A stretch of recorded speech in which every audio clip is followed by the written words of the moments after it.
Hey everybody, just want to share a quick little insight from my study general conference this morning. While I was on a run, I was listening to the April 1931 general conference, and George Albert Smith was speaking. And he starts his talk off by saying that with the exception of Joseph Smith, he has met every single prophet of this dispensation, and that he testifies that they were good and holy men. And he talks about Joseph Smith and how in times of Joseph Smith, he faced headwinds, not from without the church only, but from within the church as well, from evil and wicked men.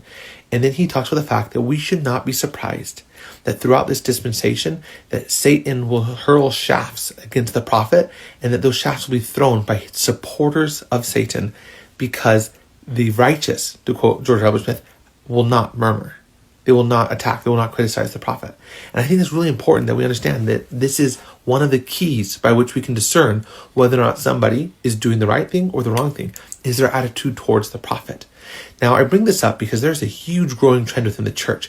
It's Protestant Mormonism. It is fueled mainly by activists and social media influencers who want to say, catchphrases. The doctrines of men mingled with scriptures. Things like, oh, you need to follow Jesus, not the prophet. Or, oh, you need to pray and see if this revelation applies to you. Or if the prophet is right or wrong. And because, he's a man and he's going to make mistakes. And it's up to you to figure out. And the Lord wants you to pray about this. Yeah, okay.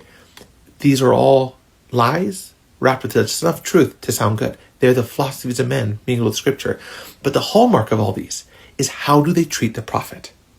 When you see someone who is murmuring, pointing their finger and scoffing at the prophet, and those saying that we should uphold the prophet, then you know for surety that that person is not at the tree of life. They are in the great and spacious building. Many claim to be at the tree of life. They may even hold temple recommends, but their actions are the actions of those in the great and spacious building. Murmuring is an exclusive trait of the great and spacious building. No one at the tree is murmuring.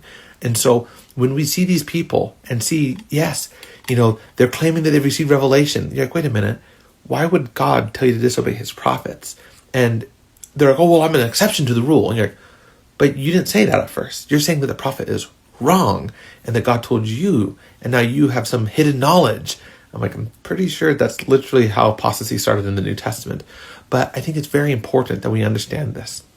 That we understand that one of the key indicators of whether or not our revelation is from God or the devil is how it changes our attitude towards the prophets. If we are an exception to a rule, and there are exceptions, we will always love and sustain and uphold the words and the rule, because we know the rule is the rule. And we won't be out there proclaiming our exception of, hey, everyone, look, I don't need to follow this, because we understand that the rule is real. If we're murmuring about the rule or we're murmuring at the prophet, then we are dupes of the devil with false revelation.